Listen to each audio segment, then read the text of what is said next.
এই সব অবস্থা দেখেন যে একটা মেডিকেল কলেজ হাসপাতাল,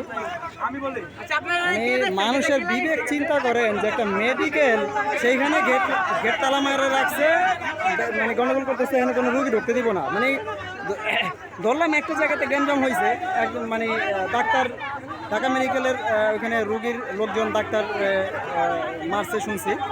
তো সেই কারণে সরকারি যে মেডিকেলগুলো আছে এই মেডিকেলগুলি গেট বন্ধ করে রুগী ঢুকতে দিবে না। এইটা কোনো মানে এটা কাদের কাজ? এটা কি মানে কোনো মানে বিবেকবান লোকের কাজ?